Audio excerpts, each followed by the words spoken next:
So first up, I just love to hear about your experience like working together so far.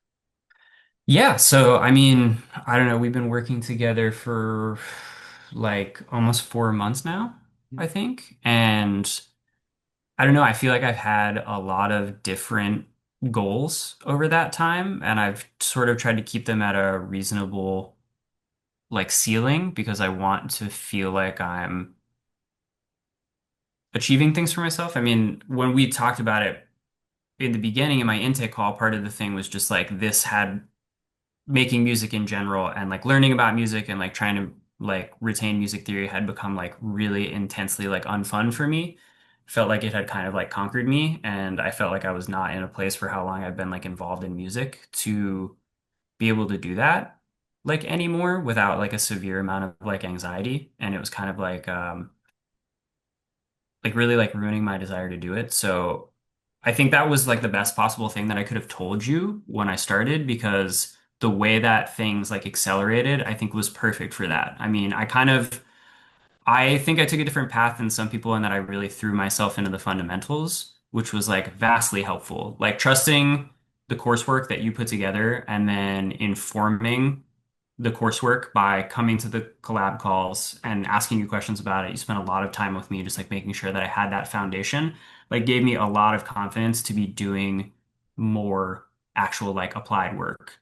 And for 4 months of working together, I think that I'm actually like doing the applied work a lot faster than I ever expected that I was going to be doing, um, which is cool. And I think that, part of that was like you saw that I had some hesitancy to like get into that portion of it. And so I think that like you kind of applied some challenges to be doing this that were like really helpful.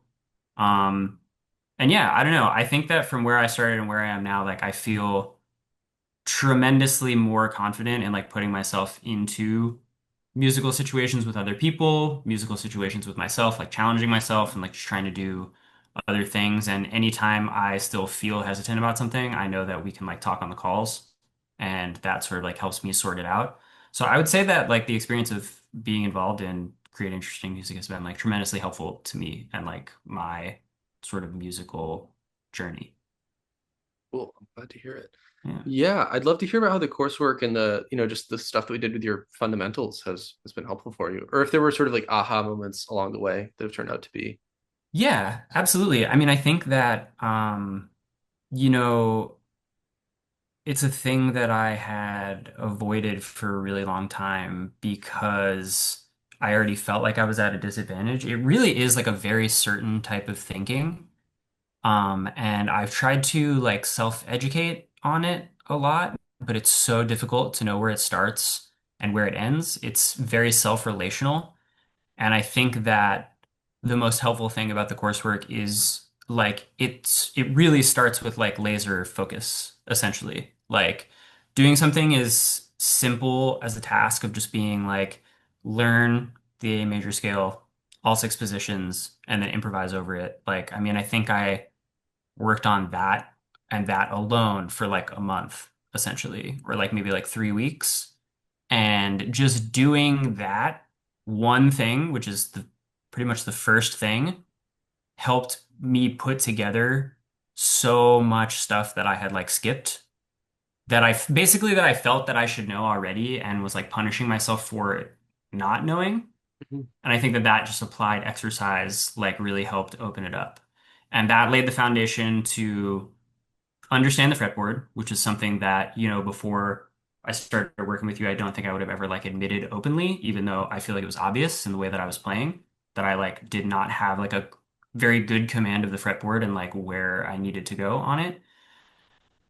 The major scale exercise like really helped with that. And then that sort of set a foundation for the fretboard to be able to like really work on things like intervals and triads and chords.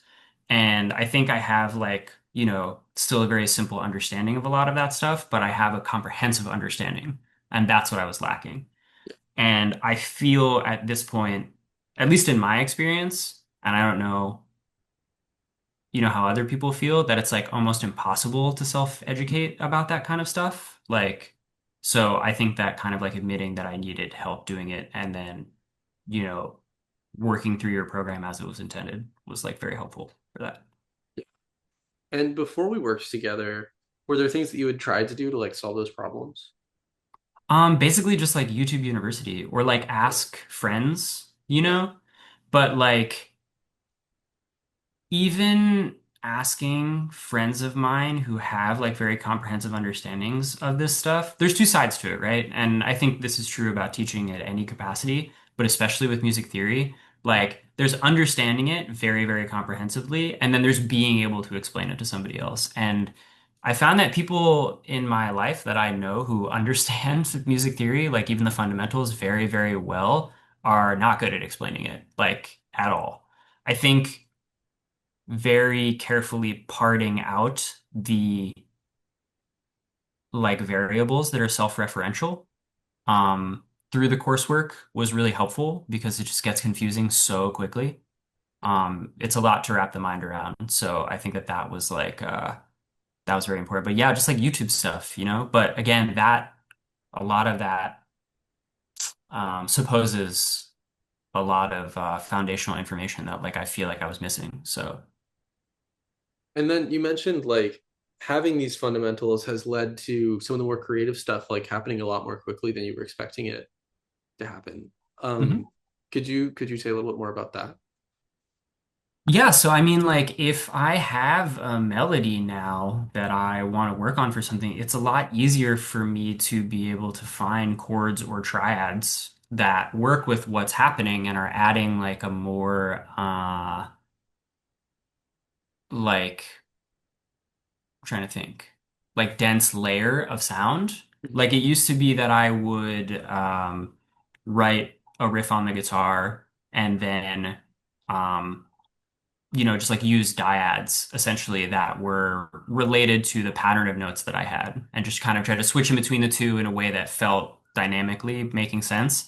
And now understanding a little bit more about chord progressions, understanding a little bit more about being like, okay, like I'm the root note of the riff that I'm playing like is a C sharp. Like I'm gonna try like a couple of like C sharp bar chords and like see where that gets me. And then I will like once I have that and it's pretty easy to figure out like where to go from there, at least. I still want to be like improving these things and like getting more comprehensive and like working on minor stuff because I don't really like incorporate very much. Like I understand the shapes, like based on what we've talked about and like from a little bit in the coursework, and I know that I'm about to get to that in phase four, but it's just easier. I understand, you know, the physical space of the fretboard, and I understand the conceptual way that the notes relate to each other. So instead of kind of just like fumbling around in the dark, I can look at the set of tools that I have and be able to find something that works quicker.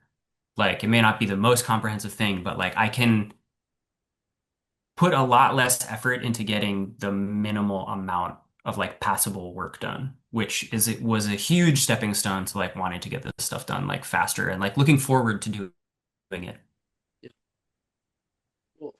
Yeah, and I think one of the things that kind of differentiates create interesting music from like programs that are like, here's how you learn the guitar in whatever amount of time, like which is part of the create interesting music thing, is also like working on creative stuff and like building out a creative voice and like trying to connect this to artistry.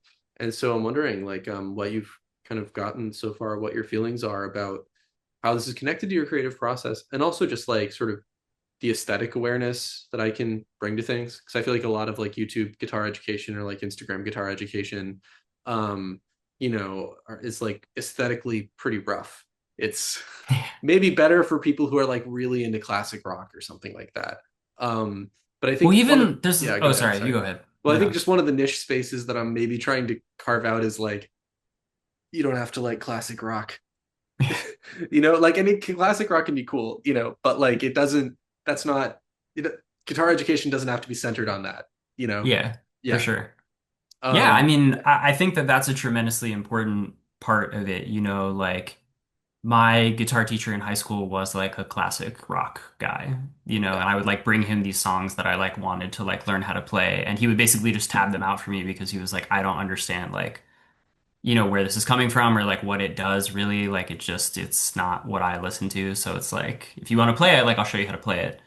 Um, So I think that that's definitely like a big part of it. But even there's no real like middle ground in terms of like YouTube stuff. Either you get like, classic rock guys talking about classic rock stuff, or like to get a lot of the time to get like jazzier chords or like, trying to find like a certain niche of music, like you have to go to like emo people, that like are really interested in playing like 90s emo like and math rock, like that.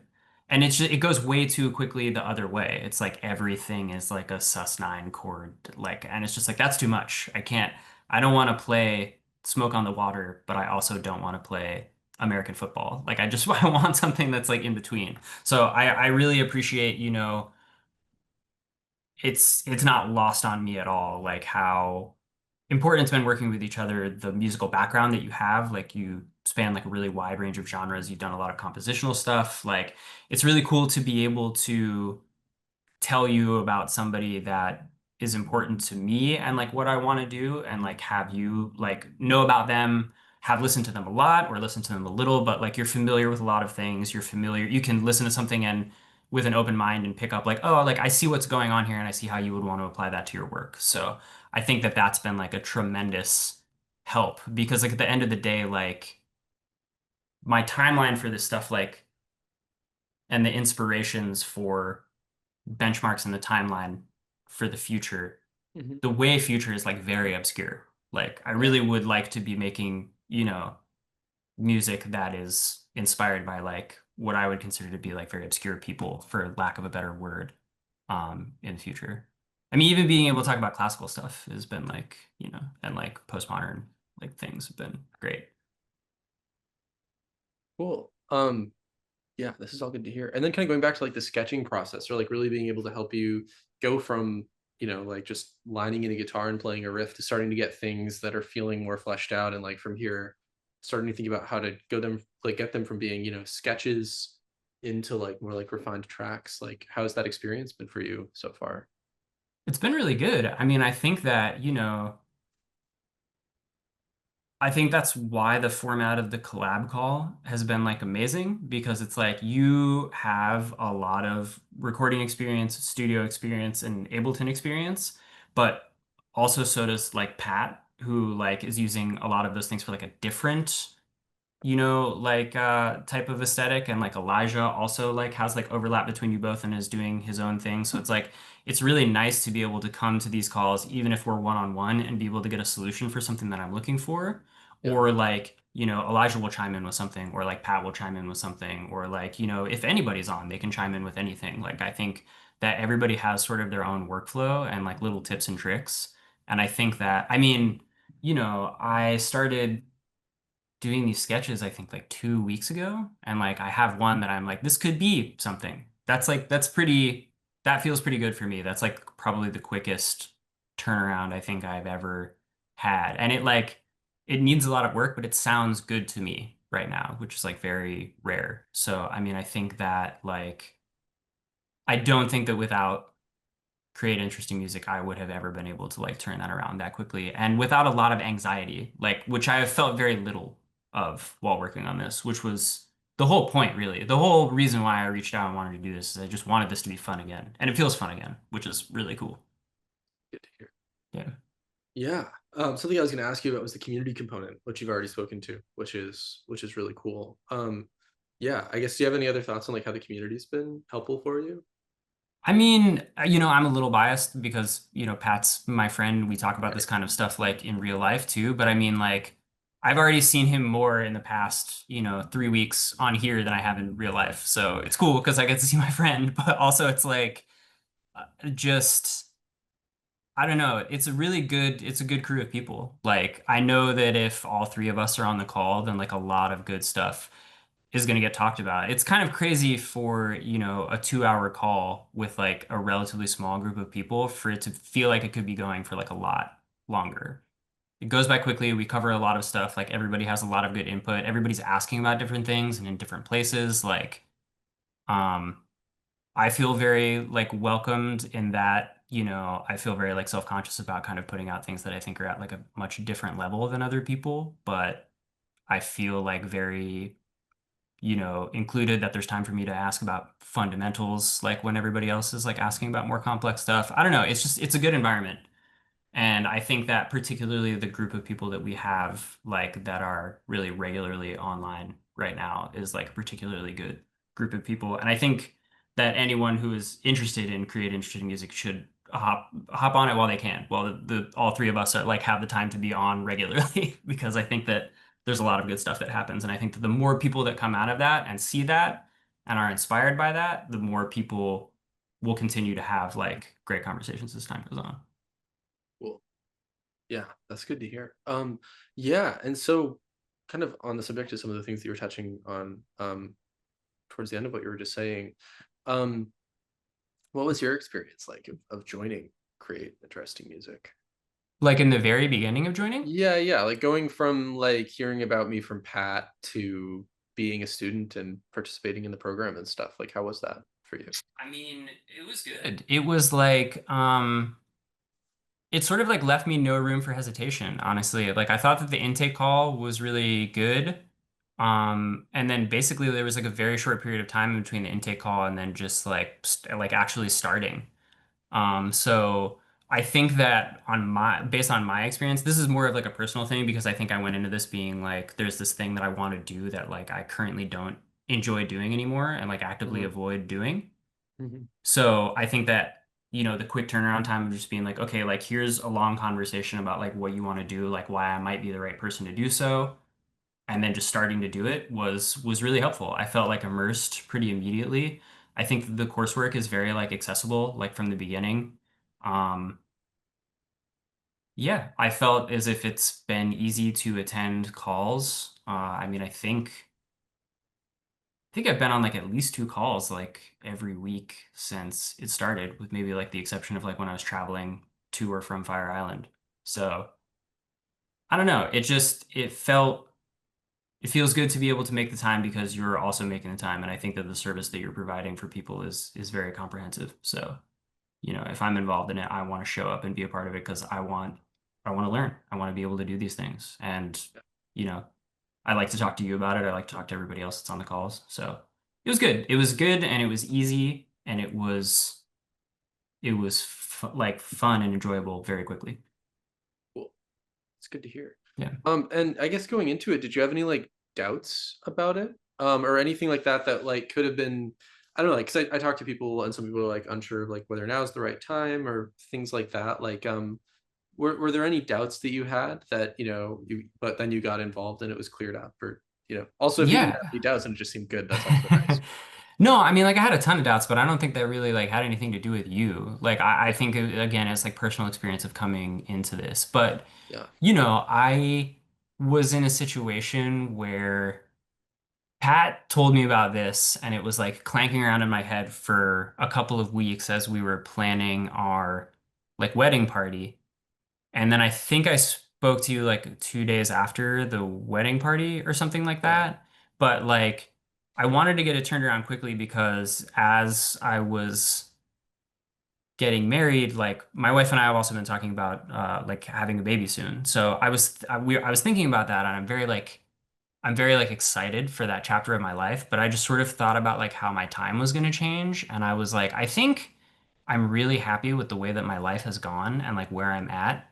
But I think if I get myself into a situation where I don't have time to sit down and dedicate a lot of time to like actually be creating music, even if nobody else ever hears it, but just music that I like and that I'm happy with, I will probably regret it for the rest of my life.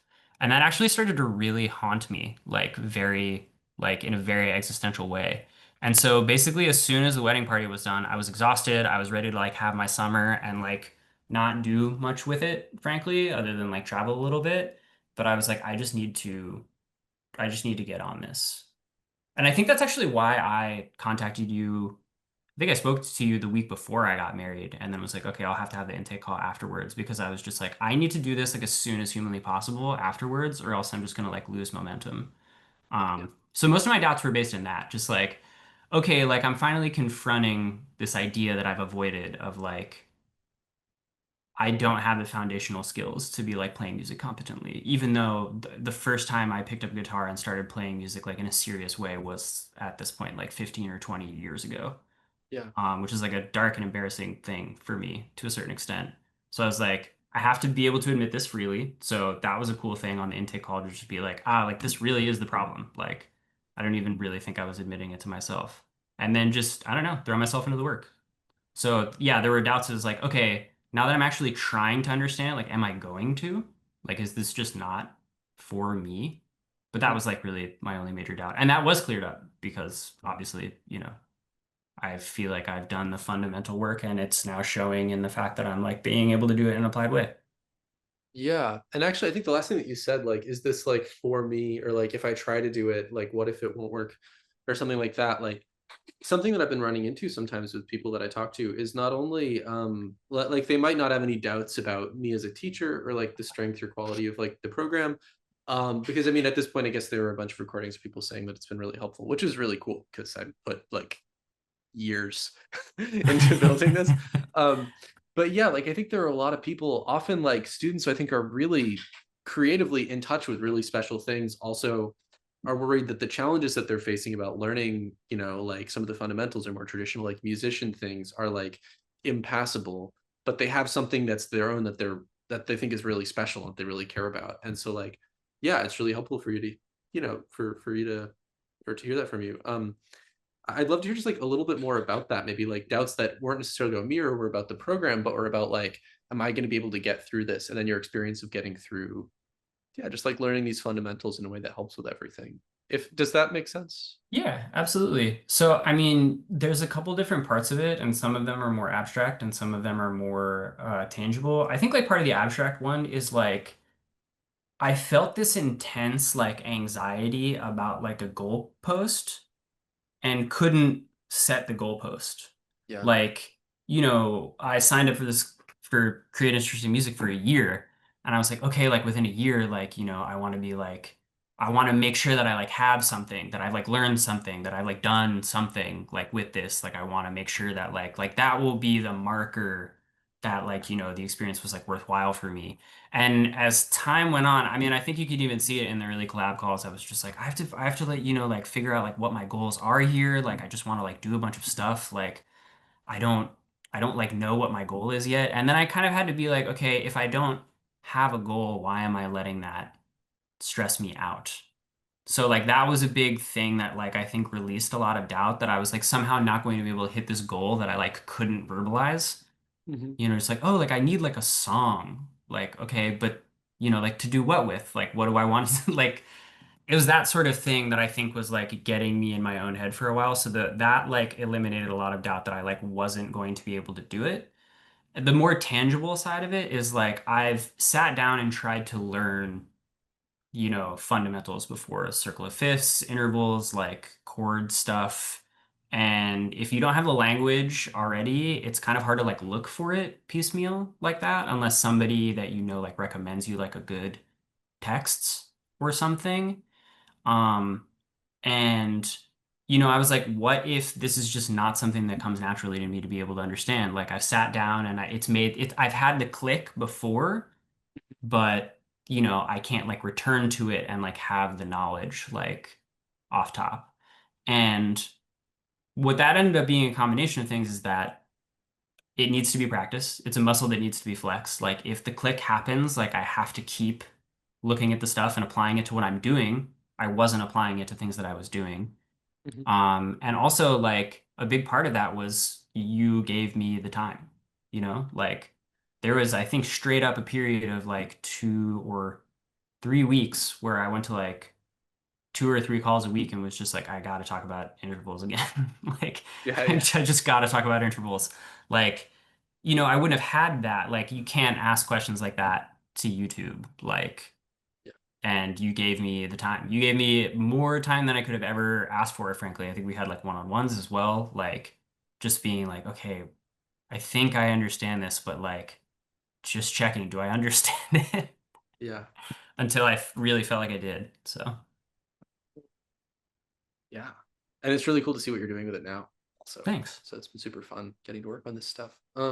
Yeah, and so if you were talking to somebody who was like on the fence about the program or was like considering it, but they weren't sure if they wanted to jump in, what might you say to somebody who was in that situation?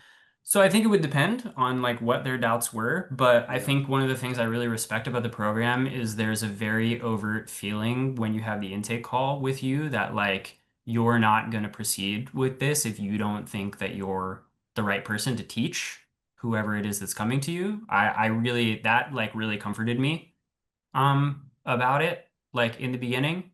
But I would say that, if you go through the intake call and they express their concerns to you and you feel like you're a right fit to teach them and they're on the fence about it, then I would say to proceed. I mean, I think that it's easy enough to have doubts, but if you're in the situation where you want to be learning how to like competently play guitar, understand the guitar as an instrument and sort of as like a spatial landscape for making music, and then applying that knowledge to making music, I don't really think you would be able to find a better resource to get you doing that faster than create interesting music. And also, like, I see it down the line too, right? Like, I'm sort of like, at the end of the beginning of that journey, but like someone like Elijah who's really far down the line and like, has gone to music school and like has a lot of knowledge, like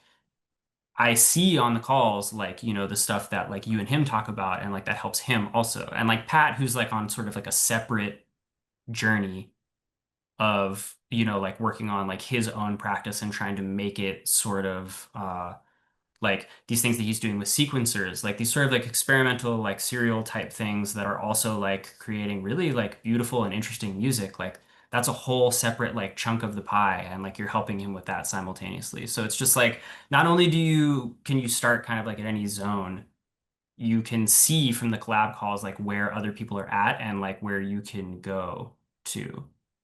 It's very comprehensive. It just feels very comprehensive. I don't think that you could get that sort of comprehensive education doing this kind of stuff in this amount of time other places. that's really good to hear. Yeah, wow. Yeah, and so just kind of to like tie this all together, I think you've had a pretty interesting journey in music leading up to this.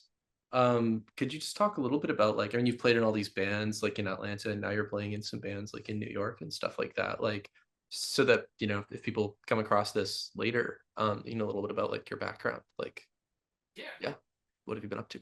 Yeah, sure. So, I mean, yeah, I played in some bands in Atlanta. I was in a band for several years. It was probably like the largest musical undertaking that I was involved in my life, probably up until I guess around now. It was called Polish Nails. It shared members of Hell Yeah Ulysses and of Red Sea, if anybody knows those bands. But it was kind of like a no wave band. There was like kind of like a weird no wave revival in Atlanta. Because I don't know, we were really into no wave at the time, and that was a really, really fun time to be there, especially after the weird like garage rock revival. But I played a prepared guitar. It was like almost entirely improvisational.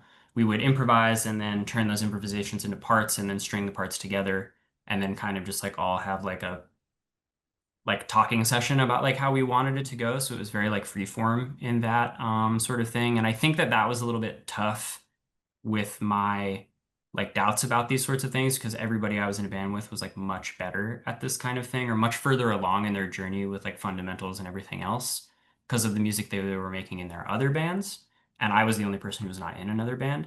So that ended, and I kind of like made some music on my own that I didn't really like show anyone or do anything with. Um, and then I sort of like stopped playing music for several years. I moved to Montreal and didn't bring any musical equipment with me. And then sort of at the tail end of that, I was asked to play bass in a friend's band, and all this music had already been written.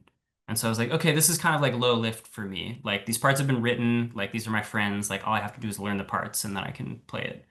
We were gonna play shows, but then COVID happened. So I moved away from Oh, Montreal back to Atlanta for a little bit, moved to New York, and was like, I really do want to be doing music stuff again, but like all of my music friends are in Atlanta, and New York is like, kind of like a tough scene to break into in terms of just like meeting up with people and being like, hey, let's like play some music. So that's sort of like where the anxiety around this began. But just like being like, I'm gonna waste people's time if I'm trying to play music with them because I respect them as musicians and like I'm not bringing anything to the table or like I don't Yeah, have modalities of like adapting to the ways that other people work.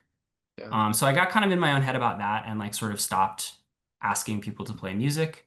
And then my friend, uh, like pretty much a year ago at this point, asked me last year if I wanted to play bass in his band. And he writes all the music, so again, it's kind of a similar situation. Like I get to write the bass parts kind of, but like they're gonna be like replaced with something more comprehensive in the future. So I think that just going to do that every week like really started to like kind of like perk me up and help me back out again in terms of being like I could do this again. And I really enjoy it. It's just pretty undeniable like how much I enjoy doing this. Um so yeah, I think I was like kind of like ripe for the picking when Pat told me about this because I was like, I'm at like a standstill. Like I don't just want to play music in other people's bands for the rest of my life, but I don't know what to do now and I don't know how to ask other people to play music. So I feel good about it now. I would ask other people to play music now. that's awesome. Yeah. Cool. Well, yeah. Thanks so much for sharing all of this, and it's good to hear that it's going so well for you. Yeah. Thank you for all your time and help. I appreciate it. Cool. I think testimonial wise, we got what we were looking for. Cool. So